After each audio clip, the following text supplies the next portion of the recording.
Australia study visa की बात करें तो स्टूडेंट्स के लिए गुड न्यूज, खुशखबरी कि जैसे कि हम हमेशा से यही सोचते हैं कि ऑस्ट्रेलिया स्टडी वीजा के लिए अप्लाई करना है तो वहां की हाई कमीशन बहुत स्ट्रिक्ट है, यूनिवर्सिटीज बहुत स्ट्रिक्ट हैं, लेकिन अब कुछ अलग हो गया है। अलग ये हुआ कि ऑस्ट्रेलिया की हाई कमीशन थोड़ा रिलैक्स्ड नजर आ रही है, लीनियंट नजर आ रही है। ऑस्ट्रेलिया की यूनिवर्सिटीज जो है उन्होंने अपने रूल्स थोड़े रिलैक्स किए हैं स्टूडेंट्स के लिए। अब ये रिलैक्सेशन वाला जो टाइम है स्टूडेंट्स के लिए बेनिफिशियल तो रहेगा ही, तो इसे हम एक बहुत बड़ी खुशखबरी जरूर स्टूडेंट्स के लिए मान सकते हैं। तो इसी को लेकर पूरी जानकारी आपके साथ शेयर करने जा रहे हैं कि अभी ये जो टाइम है इसे हम गोल्डन पीरियड जरूर मानेंगे, ताकि स्टूडेंट सही ढंग से तो अप्लाई करना ही पड़ेगा, रूल्स एंड रेगुलेशंस को तो आपको फॉलो करना ही पड़ेगा, लेकिन हाई कमीशन का थोड़ा इजी हो जाना, ऑस्ट्रेलिया यूनिवर्सिटीज का स्टूडेंट्स को लेकर रिलैक्स हो जाना, तो ये कहीं ना कहीं पॉजिटिव और ज्यादा पॉजिटिव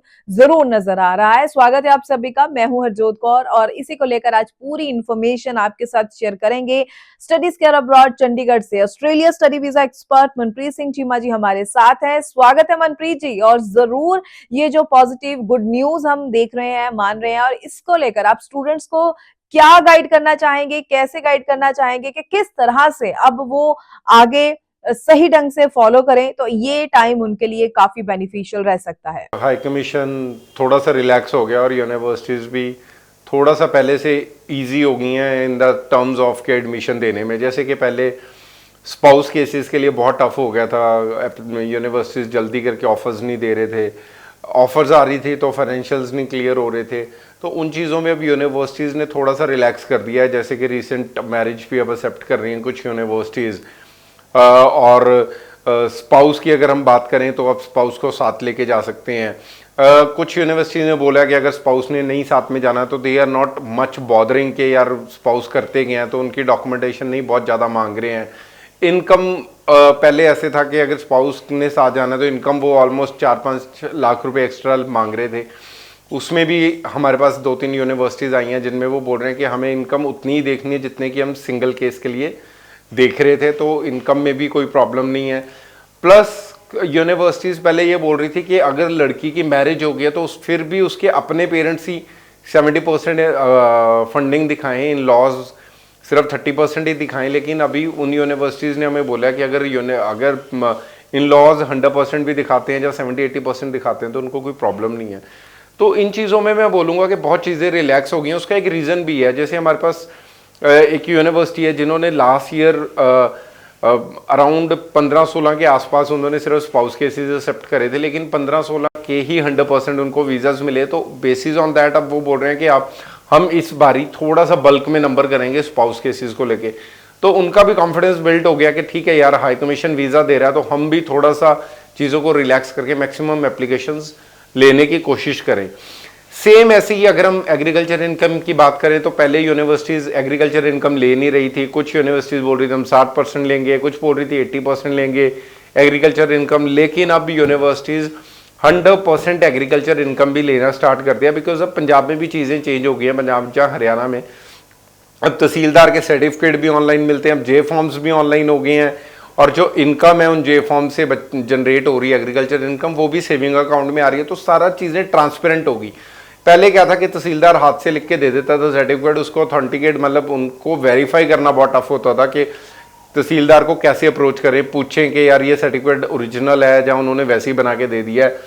लेकिन अब चीज़ें वेरीफाई करना हाई कमीशन के लिए ईजी हो गया, उनको बहुत ईजिली दिख जाती हैं चीज़ें कि ये जेन्युइन चीज़ें हैं, तो इसलिए उन्होंने 100% एग्रीकल्चर इनकम लेना भी स्टार्ट कर दिया। तो ये 2-3 बहुत बड़े चेंजेस हैं जिनको मैं बोलूँगा कि हाई कमीशन ने, हाँ चेंज ऑफ बोर्ड कुछ यूनिवर्सिटीज़ पहले नहीं ले रही थी, अब वो चेंज ऑफ बोर्ड भी लेने लगे हैं। पहले उनकी कंडीशन थी कि चेंज ऑफ बोर्ड में 10% से ज़्यादा का वेरिएशन ना हो, मतलब अगर बच्चे ने 10वीं में 70% नंबर लिए हैं तो उसके +2 में 80% नंबर हैं तो उनको कोई प्रॉब्लम नहीं। लेकिन अगर बच्चे ने 10वीं में 60% है और +2 में पंजाब बोर्ड चेंज करने के बाद पंजाब बोर्ड में बच्चे के 90% है तो वो एडमिशन नहीं दे रहे थे। लेकिन अब वो जो वेरिएशन देख रहे थे वो भी देखनी उन्होंने बंद कर दी है। दैट मीन्स कि बहुत सी चीज़ें चेंज हो गई हैं। यूनिवर्सिटी भी चाहती है कि मैक्सिमम स्टूडेंट्स उनकी यूनिवर्सिटी में एडमिशन लें, और हाई कमीशन भी चाहता है कि मैक्सिमम वीज़ाज वो दें, और वीज़ाज आ भी रहे हैं।